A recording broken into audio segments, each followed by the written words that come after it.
Hello, everyone, and you're very welcome to this Tuesday edition live on the Full Time Sports Network and the Man United Agenda. This is the Champions League score update slash fantasy football game week 8 preview. So please do join us for this.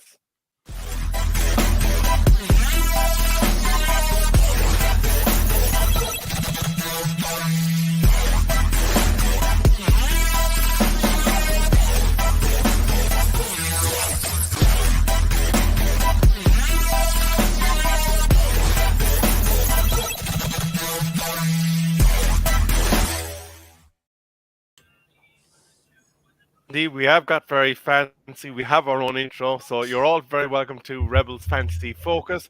I want to say a big hello to our panelists as normal. We have the Statsman Column and the Kemosabe that is learning the ways of the force in fantasy football, Pat Lawless, who currently is getting smacked 7 ways from sideways by his father in fantasy football. And everybody else. Colm, how are we doing, buddy? I'm not doing too bad, thank you. I've had a look at the table today, and I've noticed I'm only 20 points behind Pat, so I'm coming for you now, mate. I'm coming for you. It's bottom of the barrel scrap. It is. It's like a shopping center. It's like a shopping center scrap. It is.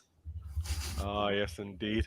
Pat, it's your father's debut in fantasy football. How does it feel like? I suppose now, having said that, I'm below him as well, so I can't say too much. But we're getting smacked around by a noob.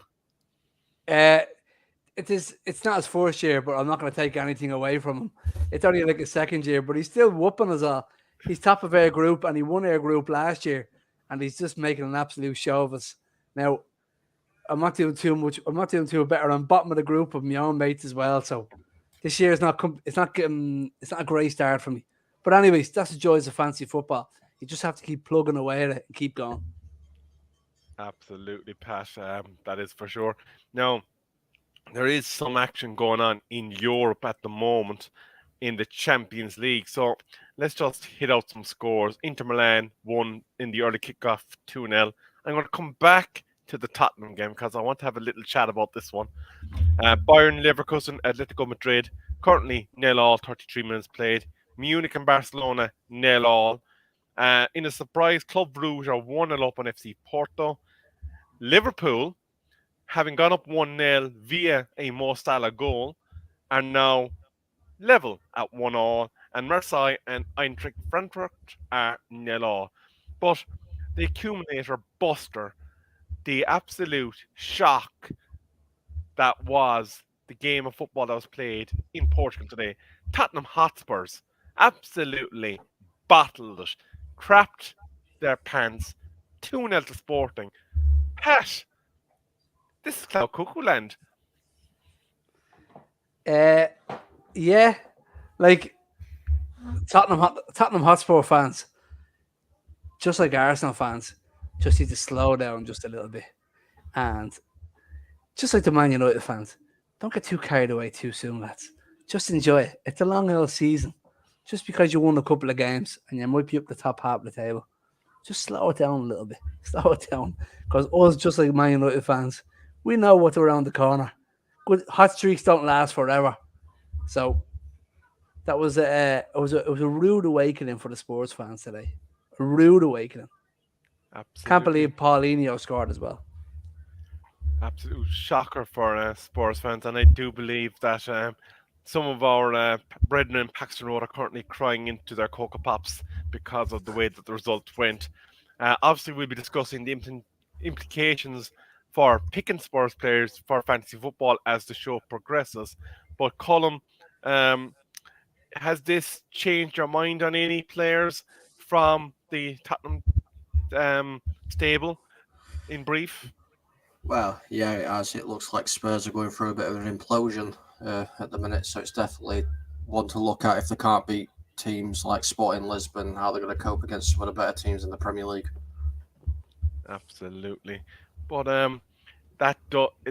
in one way, the value of the banter that they have given us is kind of heartening because, even when we're down, Spurs always make you feel better. So you take a losing bet every now and again. Where is the car? He's talking to me. Little do you know, Batman, Batman. I literally came in with about 2 minutes to spare. Yeah, he was lastminute.com, but unlike Solo, Pat was on time, so credit where credit is due. I do want to give a quick shout out to the people in the chat. We have the Silver One, who may be joining us on next week's show, so looking forward to discussing matters fantasy football with one of our resident Arsenal fans. Matthew Bassett, as always, ever present. Shy United and Talking You also in the building. But as you all know, lads, we did not have any fixtures last weekend, so there is no wall of shame and there is no review to be done. But we do have fixtures, thankfully, for this weekend. However, we are without 3 games. But let's have a quick look at the fixtures that are in play for us this week coming. So let's just get that banner out of the way. We have 7 fixtures, and it looks like they have done some shuffling with the days that those games are going to be on. Obviously, to maintain policing resources, we now have 2 games on Friday night. We have 3 games on Saturday and 2 on Sunday. The absent teams are, of course, Liverpool, Chelsea, Manchester United, Leeds United, and the Brighton game, which was already postponed due to a rail strike, even though that's no longer going ahead, remains off the card for this weekend. I suppose, lads, how relieved are you to have football return to us at the weekend? Did you miss it last weekend? Go ahead there, Colin. I did miss it. Obviously, I completely understand why it got postponed. Obviously, there's respect and everything. Completely agree with the whole aspect of that. But it's good to see games back on now. Football's a massive part of everything that happens within the UK and around the world. It's a massive part of a lot of people's lives. So it is good to see it back. Pat? I just found like I had nothing to talk about. There was an empty hole inside of me, and I felt like I was missing something with no football on. You're sitting there with the lads, you can only hold the conversation for so long. You're like, where's the football gone? You have nothing to talk about. No fancy football. No group chat to abuse each other, when usually it's just me getting abused at the moment with me current quality that I'm producing. I'm after doing a couple of substitutes for this week, and do you know what? They're not worth a shite to me, because half the players I picked aren't playing now. Oh, you didn't blow the load early, did you, Pat? No, I thought I was being clever. So what I done was I sold the players I didn't want before the game week is up and their value dropped. And obviously what happened. And now all of a sudden, I thought in the first 2 weeks, I didn't sell my players early, and I think I lost like 0.1 of a million or 0.5 million on 2 players. And I said, okay, from now on, just before when the last game is over and just before the game week is up, I'm going to sell the players I don't want and buy the new players I want. And then obviously that hasn't worked out for me this week because I've already done my substitutes, and now half of them aren't playing. So unless I can play 2 goalkeepers, I'm 5 players down this week. Ooh. Now, Colin, of course, a lot of people... 1, 2, 20 points. Colin there is currently licking his chops in glee because he's thinking Pat is going down into the forfeit zone. But now, lads, there's a table here with the fixtures over the next coming weeks, coming up to, and I think possibly even past the World Cup break. For those that are watching, we will put this up on Twitter, so don't worry about trying to see the screen. But I just want to give a flavour of this because there has been a lot of wildcards in play since game week 7. Some were activated because they were in a negative points, and those points were going to be deducted regardless of the game week being shifted. And now we have people with their wildcards in play, and some people considering whether or not to put their wildcard in play. So let's talk about the pros and cons based on the fixtures. So the pros there is that teams like Brighton, Liverpool, Arsenal all have fixtures that are starting to turn. So getting out of those players and going for players of equal or maybe commensurate value and shifting where you're resourcing is obviously a big positive. But of course, with every pro, there's a con, lads.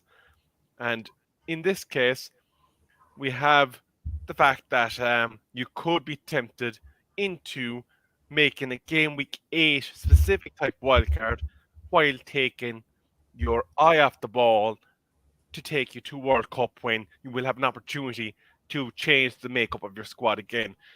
Colin, I'm going to come to you first.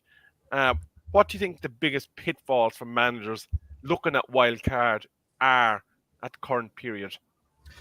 So currently, at this moment in time, obviously the biggest issue is deciding whether to use it or not. I suppose, if you're people like myself or Pat or some other people, in the league that have a lot of your United players, Liverpool players, Chelsea players, you're getting no points whatsoever. So then you're kind of forced to use it or take point hits.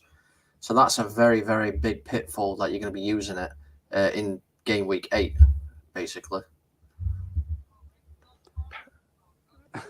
Pat, you've already used your wildcard early doors, so obviously you're not in this particular situation.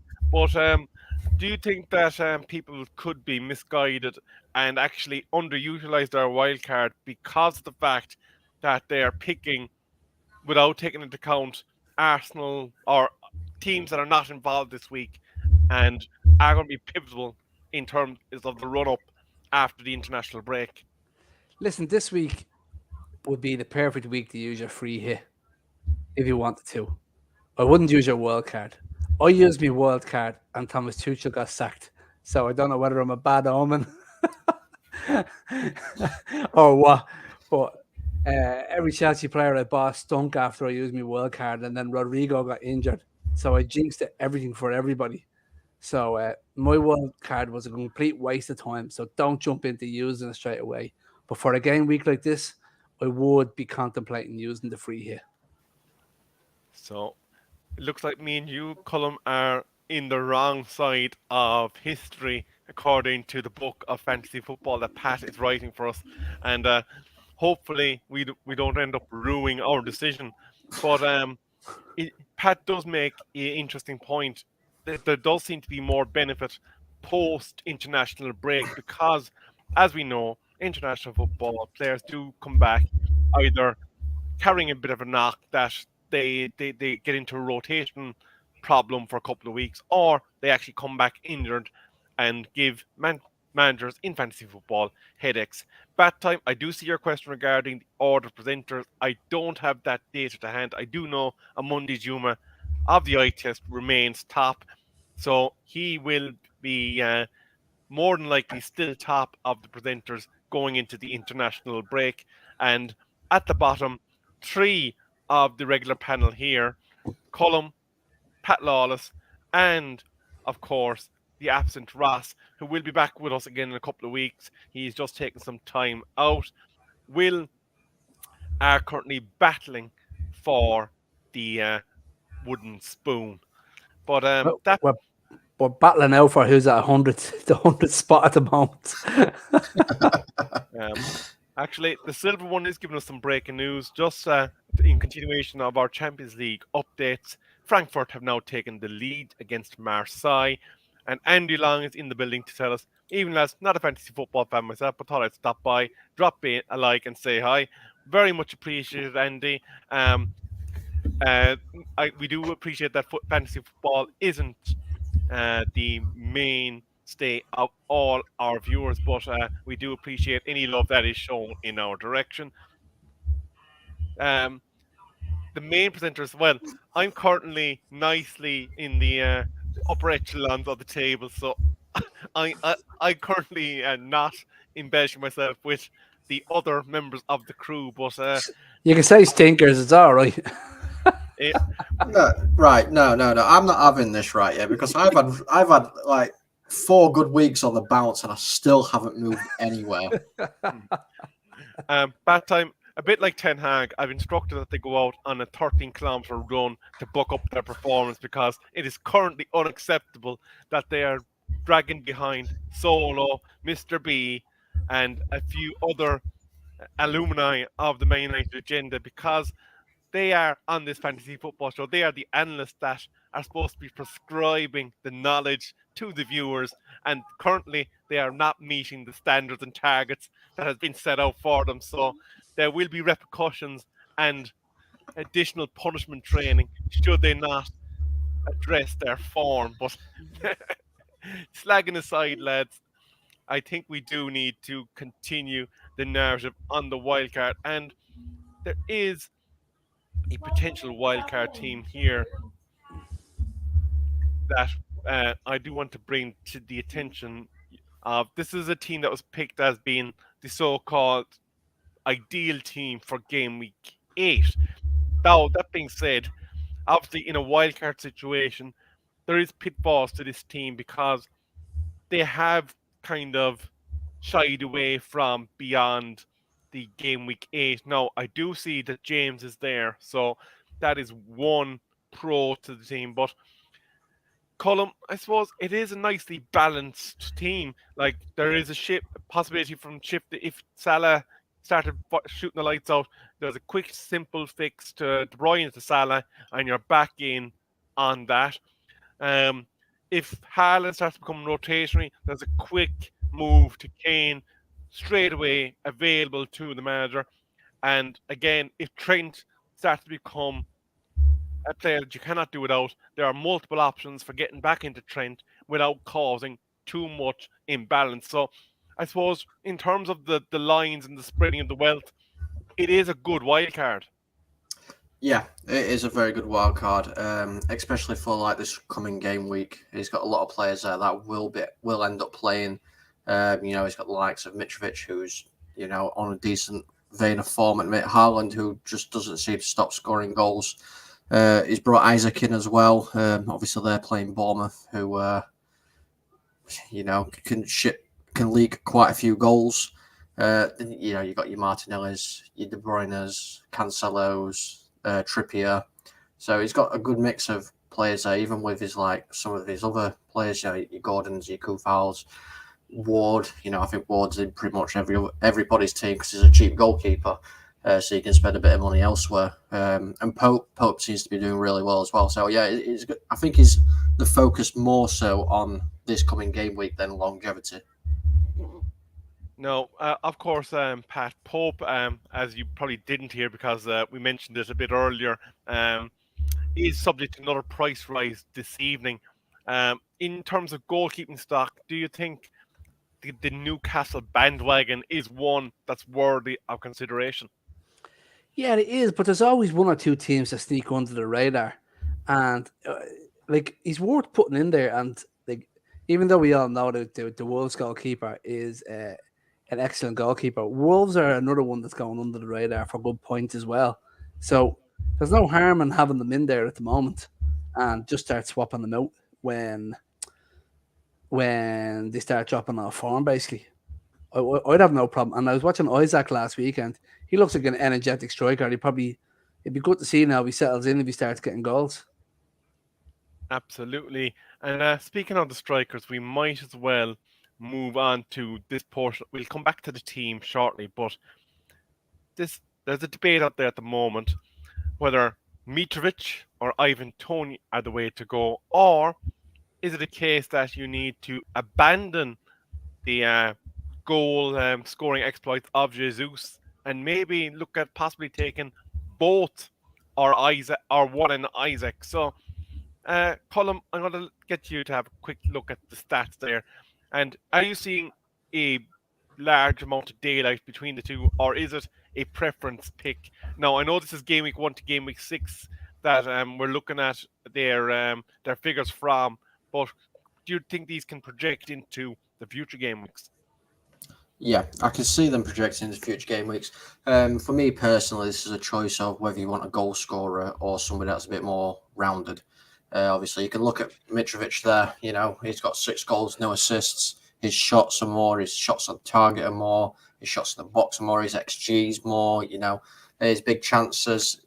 All that's more. So if you're looking for a striker that's probably going to get you goals constantly until maybe he starts to struggle, then Mitrovic, your guy. Tony's more of an all-rounder. You see he's chipped in with 2 assists. He's only 1 goal behind Mitrovic. But you can see his XG is lower, but his obviously his assists rating is higher, Big chances are very similar. Big chances created falls to Tony a lot more. Key passes falls to Tony a lot more. But I want to bring your attention to the games. So game week 8 to game week 10, you can see Mitrovic has got Nottingham, Newcastle, and then West Ham, whereas Tony's got Arsenal, Bournemouth, and then Newcastle. So you would say it swings a little bit more favourably to Tony with the games because, Arsenal, yes, won't be an easy game for him. And then they've got Bournemouth, which is probably the easiest ones on that list. And then Newcastle have turned out to be quite tough this season as well. But for instance, Mitrovic has got Forest, who seem to put up a decent fight every single time they play. Then they're playing Newcastle and West Ham. So they're 2 difficult games. Pat, in terms of price, does 0.1 currently have a difference, I believe, in the FPL pricing of Mitrovic and Tony? Could it be a case for those that are currently in Wildcard because they carried it forward from game week 7 and FPL just extended the deadline on their wildcards, that you select Mitrovic for game week 8 and then use your free transfer, presuming you don't have any other fires to hit, to select Tony for 9 onwards? Yeah, like at the start of the season, I kind of had my doubts about Mitrovic, and I was slagging my pal over having him in the team, saying, he's not going to score this year. He won't score. And then all of a sudden, he scored nearly every game since. So that goes to show how much everything's backfired on me this year. But I think Mitrovic is a better player to have in your team because he'll consistently score a goal a game, where Ivan Toney would more likely score 2 goals every second game, or he'll do nothing for a game week or 1 or 2, and then all of a sudden he'll grab a brace. So it depends on what way you want to play. So you could rotate him, but you'd have to be very careful on how you rotate him. I'm going to bring in the comms here, Colm. Andy Long saying surely Mitrovic is best value cash per goal. Bad time with Vaughan saying Mitrovic is a better pick off those stats. Tony's overperforming his XG too much for it to be sustainable. Mitrovic is consistent with his stats. Thoughts on those comments? Yeah. So if you go by it, I'm just getting the stats up and everything myself. So if you are going by it, your points per pound per million.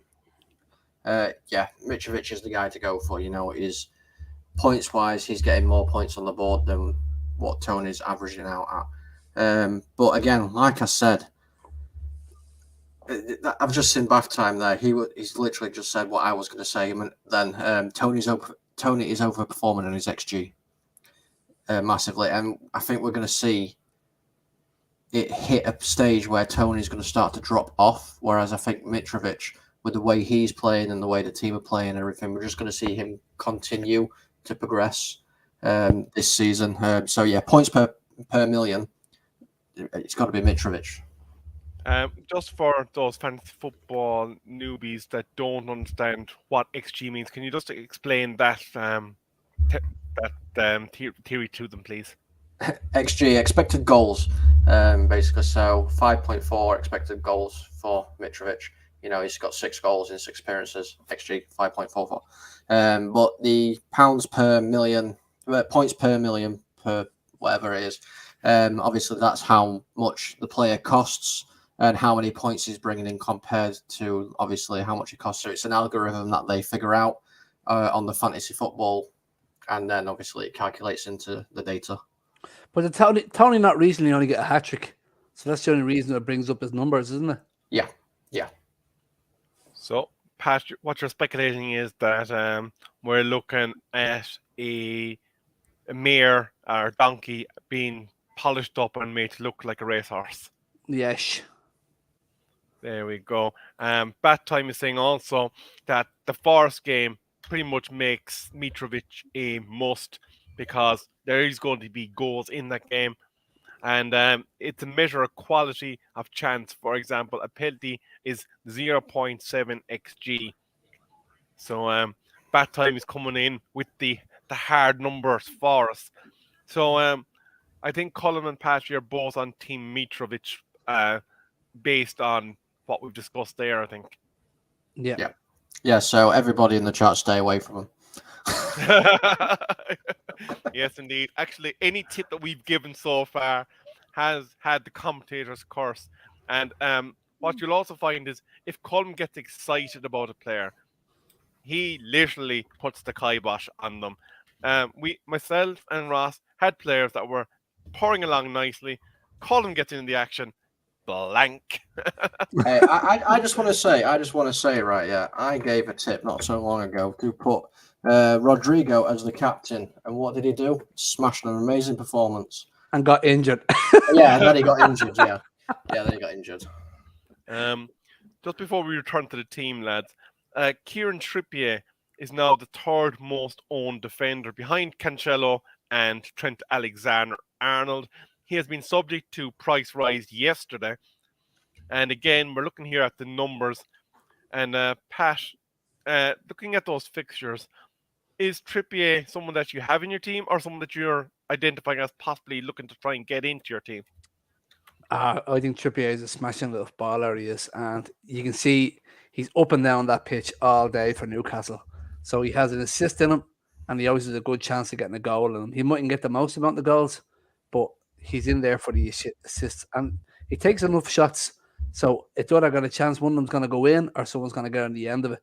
So I like Trippier. And for the amount of attacking he does, if Newcastle can pick up a clean sheet, as we were saying earlier on, a little bit of dark horses at the moment, he'd be the ideal man for you to have in there. Colin, obviously we're seeing there that to date, Trippier has one goal. Obviously his expected goals isn't that high. He's not known for his goal scoring prowess. But I'm going to ask you a different angle here. For those of us that have Pope now as our number one fantasy football keeper, there's always a bit of a trepidation amongst fantasy managers about the defensive double up. Is this a concern you would share with utilising Trippier, or is the fact that he's now owned by nearly 45% of league something that we just have to kind of say swallow and get over the fact that there's a double up there? I mean, I try and stay away from a goalkeeper defender double up as much as I can, but sometimes you just can't refuse. Obviously, those stats there aren't brilliant. Don't get me wrong, they're not brilliant, especially in a fantasy football term, but they're not showing other things like obviously the points per million and stuff like that. You know, he's got 30 points so far this season. He's averaging 5 points a game. Points per million is 5.66. So, you know, he's 0.36 over actually points wise over what he's worth. So it's a good investment as long as he can keep it up. But I think those numbers are going to shoot up, especially with him bringing Isaac in, who's a very quick, you know, strong, pacey player who can score goals. And obviously, I think Trippier is going to be trying to find him as much as possible, which is just going to boost Trippier's stats. Bat Time with Vaughan have to come in with a very interesting percentage. Apparently, 80% of home games have been about 80% of home games or something have been a home win this season. So, is that a figure that is out of kilter with seasons gone past, do you think, or is it something that is worthy of note when we're selecting our starting 11, and obviously the need then to have a proper bench?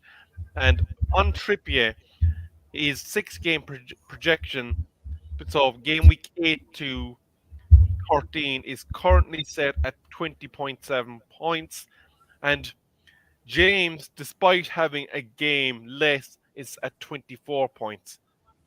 So, thoughts there as well, gentlemen? See, it all depends at the moment, because the start of the season has been an absolute up and down. Let's be honest, it's been a bit of a shit show. Some of the results none of us have expected. whatsoever.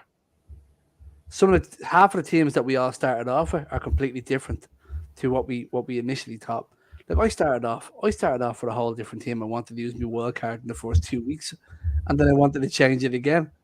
So is it true? Yeah, it could possibly be. I don't know, but it's just because it's been a bit of an odd start to the season. The likes of Liverpool haven't climbed out of traps. The likes of Arsenal, Spurs have completely blown us away of how good they've been. United got absolutely whopped in the first 2 games, and now they're progressively coming back, playing a bit of better football. City, who you'd expect, who we all had Cancelo on our team, thinking he was going to be an assist machine this year, has done very little, and City have been leaking goals. So it has been a bit of a difference. As much as they are doing well, but they're leaking goals. That's the honest part about it. So it's been a bit of an up and down start to the season. So it hasn't been consistent. So I'm not too sure whether would be a 100% correct stat.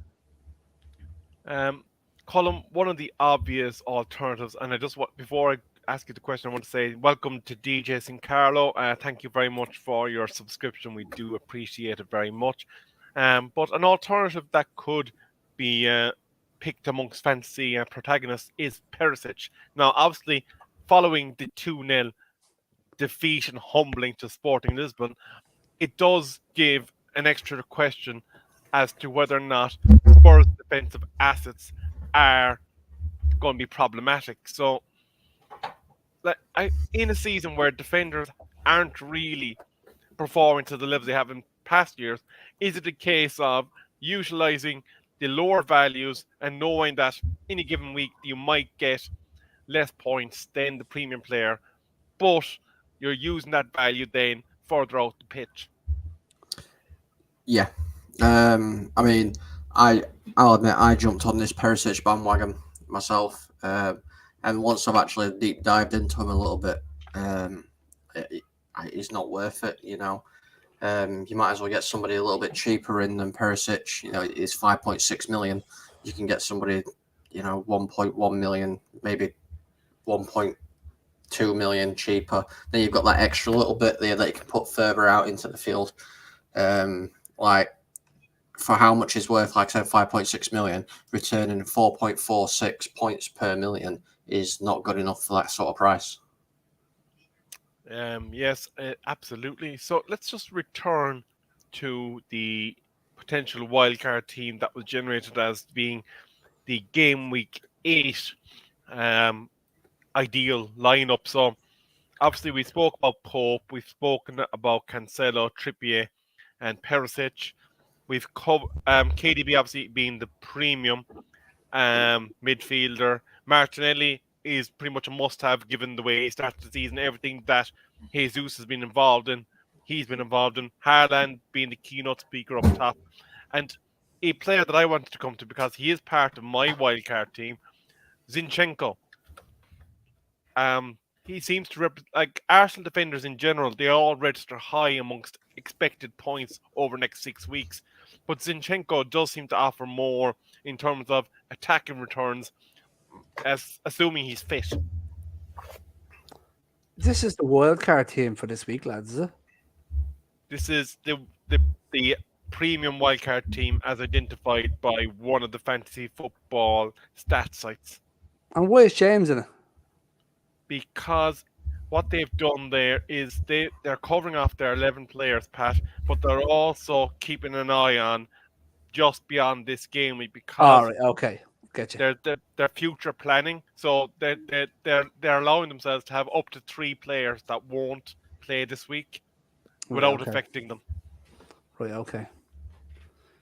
Bit of a gamble when you have the likes of Perisic, who isn't always deemed he's going to start either.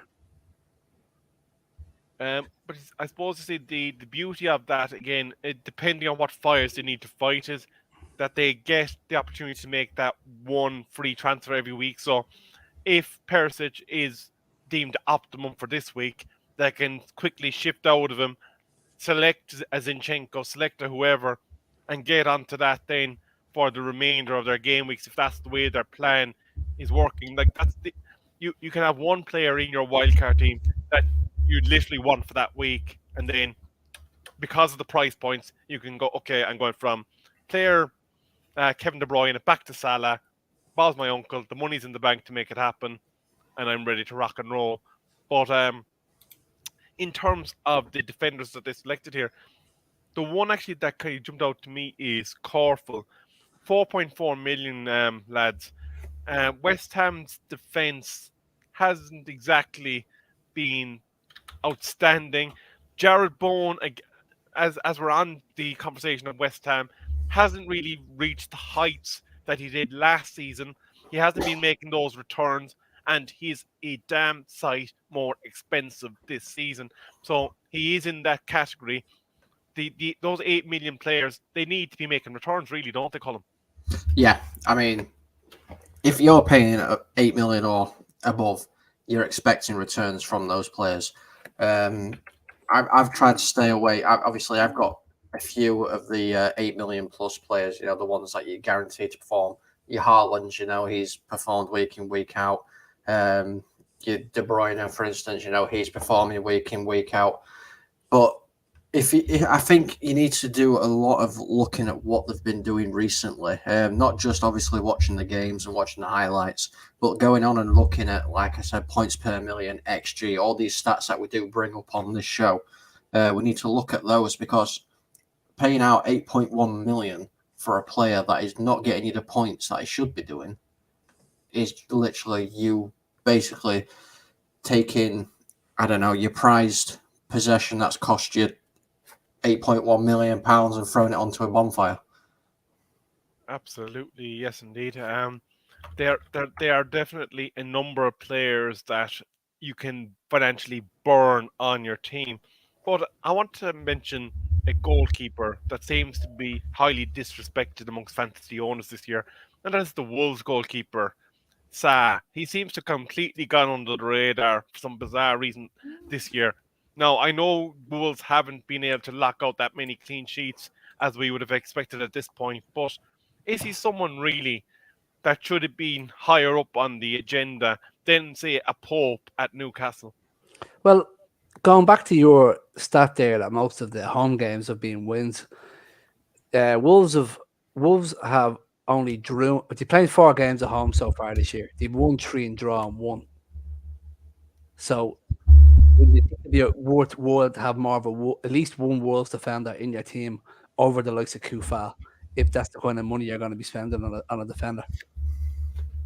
Absolutely. And one that I've looked at and seems to be projecting to have a decent points all over the next 6 weeks is Collins. Yeah, Nathan Collins. He's in at 4.5 million, which is an absolute bargain for a defender that seems to be a mainstay and a lock in that Wolves defence. Yeah. Is there an opportunity Diego Costa could be in the team this week? No, there was a question that came up, and I'm going to bring it up now, seeing as you mentioned him. Dale Griffiths is asking, is he worth the gamble? I suppose, for me, I think, and I'm going to ask your opinions on this as well, lads, is that Wolves attack really hasn't been functioning as a unit yet. They've been struggling in terms of getting a multi-goal return in a given game week. So Costa could find himself starved of possession initially and could be made and asked to score a goal from maybe 1 or 2 opportunities over a 90-minute period.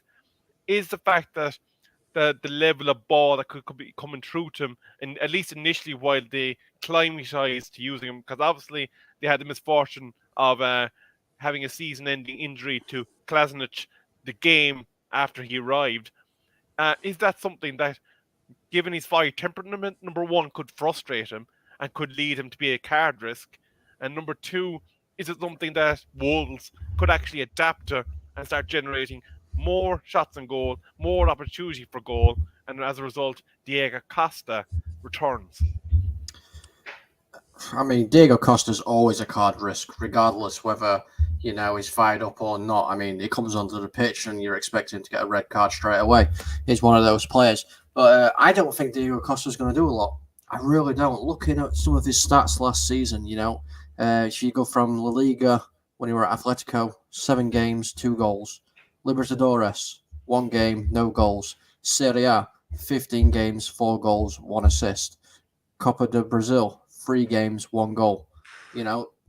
they're really poor numbers. Yeah, okay, he's 33 years old. He's aging slightly. Everybody slows down, when they're getting to that age and older. We've seen it with the likes of, Messi and Ronaldo. They're not like they used to be themselves. I just don't. It's a good signing for him. It's a really good signing for Wolves, but I just don't see him being valued for money in the fantasy league. Yeah, he's not. He's a gamble. But for all of us who remember the earlier years of the likes of the Boltons and the West Ham, when you had these aging players coming back to your team, it gets you a little bit giddy, doesn't it? When you had the likes of the cameos in your JJ Koches and your Tony Boas all coming into the team. It gives you that little bit of nostalgia, and you be thinking, oh yeah, he might do something. Sure, stick him in for the laugh, see what happens. And then you might realise after 4 game weeks, he's not going to get you anything but get kicked up and down the pitch and sent off.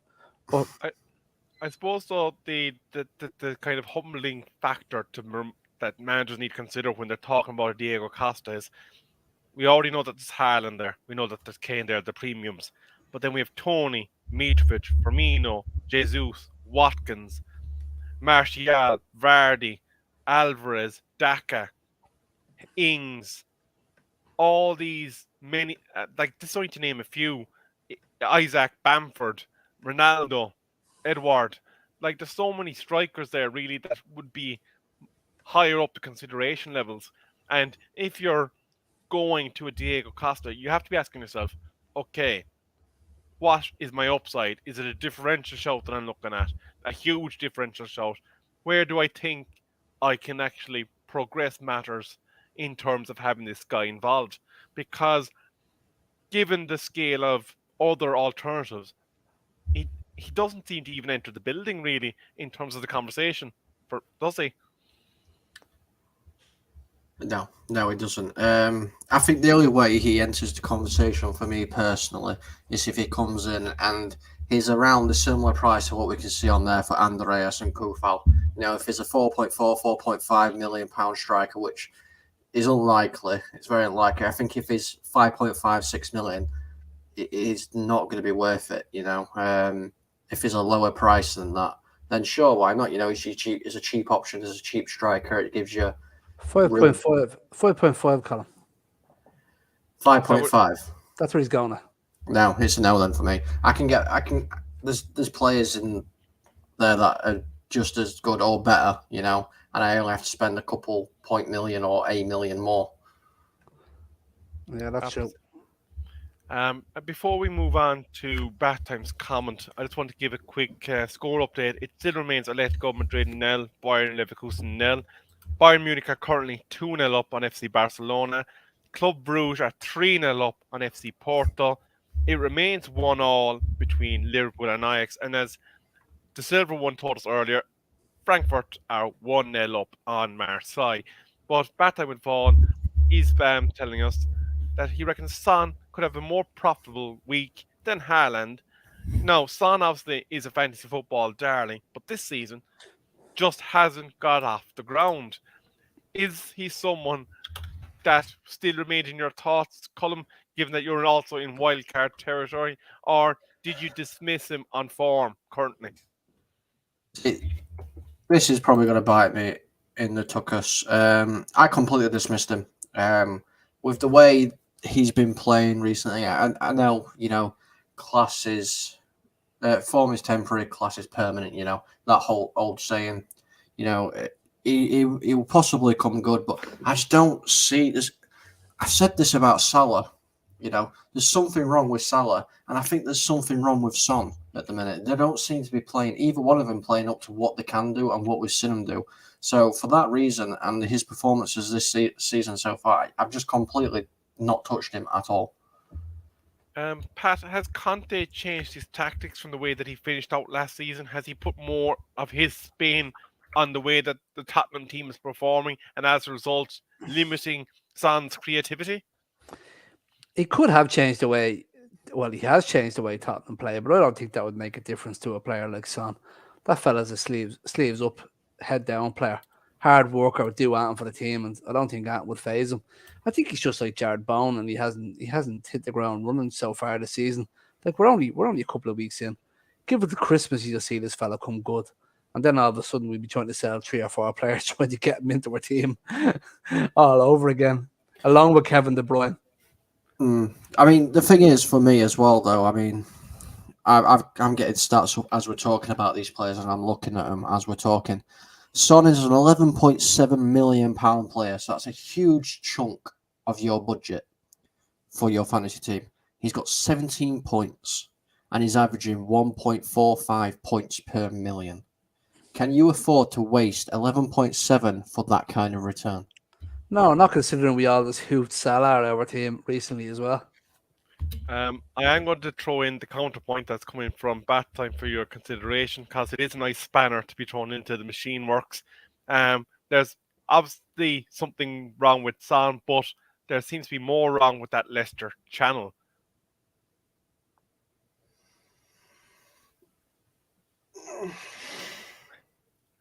I think you've stumped him, Bat Time. Yeah, no, I've got to agree. There is something more wrong with that Leicester channel, 100%. You know, but I don't know. Everyone. This is the thing about fantasy football. Everyone has their own opinion. Everyone can, everyone gets to create their own teams and everything. So what I think, what I do and what I personally do, is could be complete opposite to what Bath Time or DJ Sinclair. I'm just saying them because I can see them on the chat, or Solo or yourself or Pat. That's the wonderful thing about fantasy football. Nobody's right and nobody's actually wrong because it's all our own opinions. Yeah. And interestingly, Bat Time says Wolves are a 0-0 team. Leicester just aren't. And of course, Brendan Rodgers is one of those managers that is favourite amongst the managers to get the next sacking. So obviously, we will monitor things. Leicester. Now, interestingly, on the stats tables that I was reviewing in preparation for my wildcard, Maddison and Barnes both featured highly amongst midfielders for expected points in the next 6 to 8 game weeks. Now, given the way that Leicester have been playing thus far, I'm wondering, is the AI and what people know about returns being clouded by the fact that the team just is not functioning, and therefore it's having an impact on the quality of chance or the opportunities to maraud of those Leicester assets? I think Barnes and Maddison are smashing footballers. I just think it's because Leicester got off to a poor start. Nobody's putting them in the team. That's all it is. And just like everybody else, these kind of players will come good. It's just that they just don't seem to be consistent at the moment.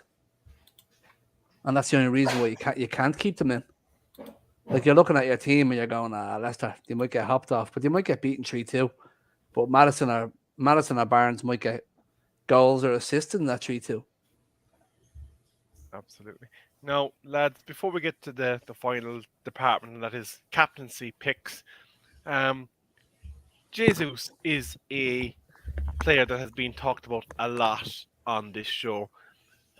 We battered Colin the day that he didn't have him, but now we're all starting to slowly fall out of love with the striker following back-to-back blankety blanks. So much so that we have seen a shift in his ownership across the fantasy football network. And now in wildcard drafts, he doesn't even appear.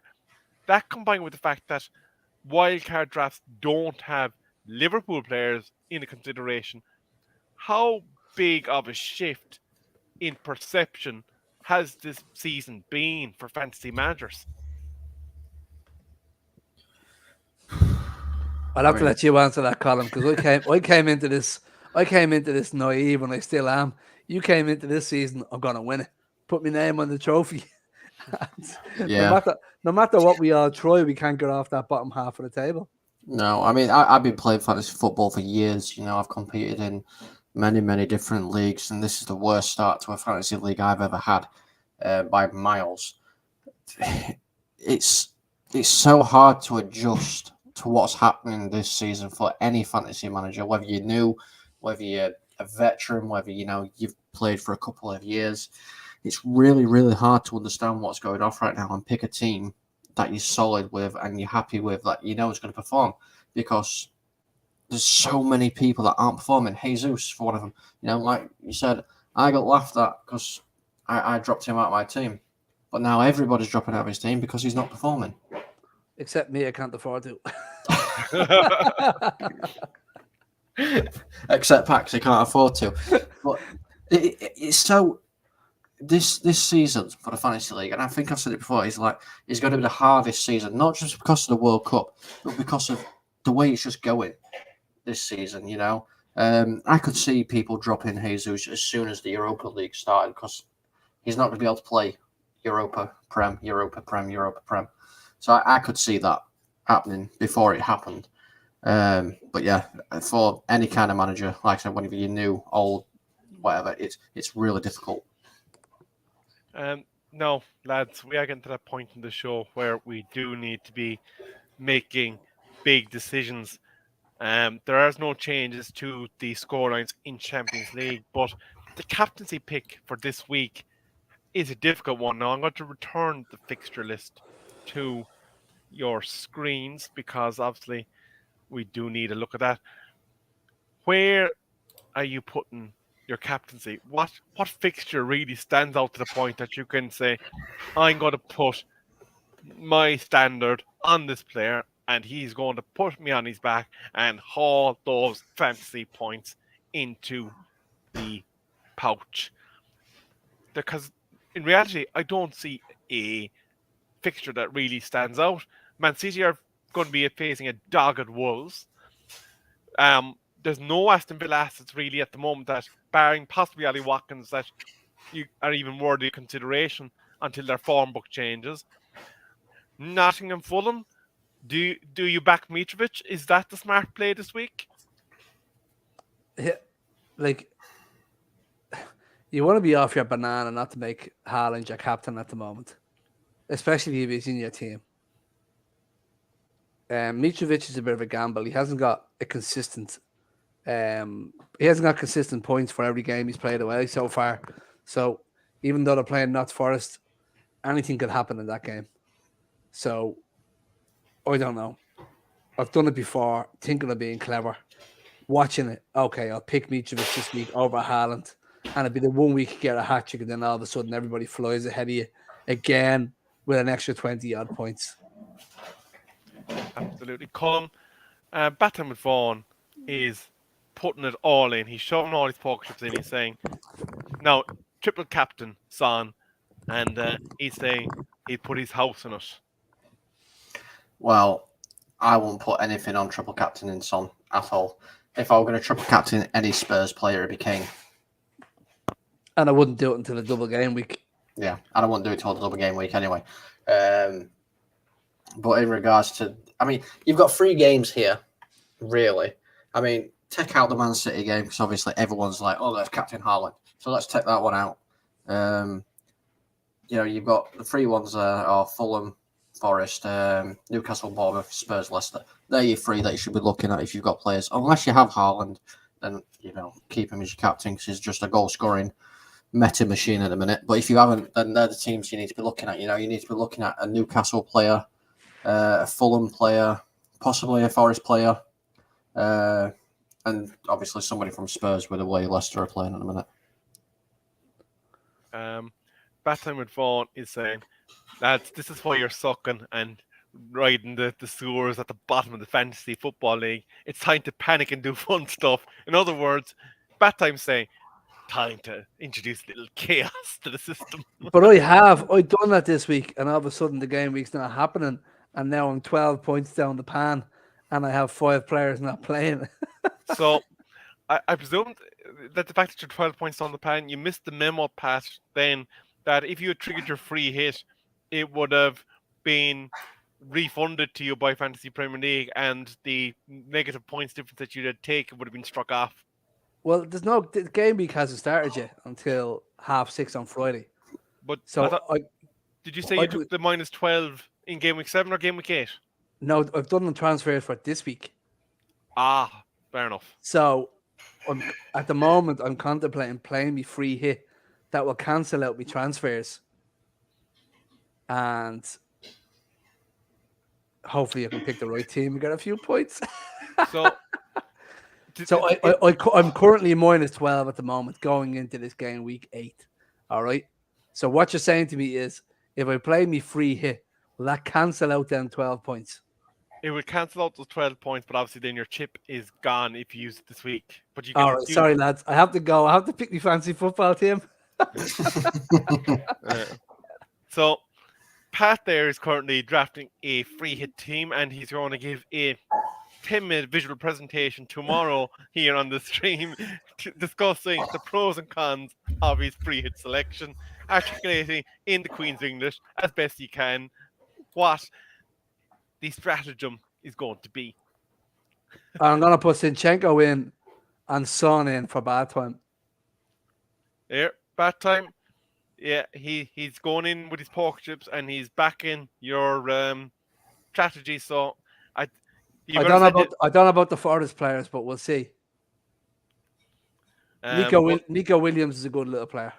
Nico Williams, ex-Liverpool player, of course, and one that features high amongst the lower end of the defender budget tables. But, gentlemen, we are rapidly running out of time. We're actually over time, and Solo's currently sending me fine messages for every 5 minutes that we go over our 45. So, any final thoughts for our viewers?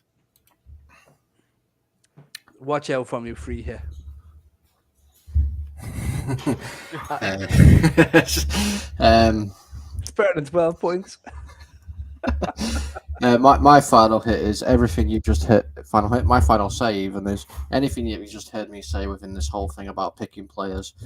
I'm 140th. I'm the bottom out of all of the panelists on the United Agenda. You know, this show, probably shows that are happening on, you know, some other TV channel in the Middle East or something somewhere. So ignore everything I said because clearly I don't know what I'm doing this season. But no, just look at the fixtures. I say it every single week. Look at the fixtures, especially, you know, if you're struggling to get a team sorted. If you're like me and you've used your free hit and you've got to play your wild card, look at the fixtures that are there. Try and find the best players that you can get in there. The best thing to do is what my father always says, and the two of us always speak about it, is just watch match of the day and see who's improving, who looks like they're going to get goals and who looks like they're going to keep. And do you know who keeps doing it? My father. And do you know who never does it? Me. And that's why I'm bottom. So take my father's advice and watch match of the day, and you'll see who's improving and who's not. And or that you can start going in depth and start following the lads for the XG and everything associated with the players. Obviously, this week is the final week before international break, so we probably won't be here with a fantasy football show next week. We will be doing something. What I have not figured out yet, but we will be back at 8:30 next week presenting something. But analyzing my free hit. But analyzing Pat's free hit when he's 20 points behind me. Something that will be foremost amongst the next fantasy focus is the rejuvenation, possibly, of Chelsea players under Harry Potter, as he's become known by some rival fan bases. But the former Brighton boss, of course, is now manager of Chelsea, and assets such as Sterling, Aubameyang, James, and amongst others will firmly be amongst those that we will be looking at the next Rebels Fantasy Focus. But from us tonight, on the day that Tottenham Hotspur got humbled in Portugal, and the time that Liverpool are currently still remaining level at home against Ajax, I've been Rebel, and I've been joined by Pat and Colum, but we're going to hit the high road and hopefully watch Liverpool bundle up another chance and end up losing. But that's it from us. Good night.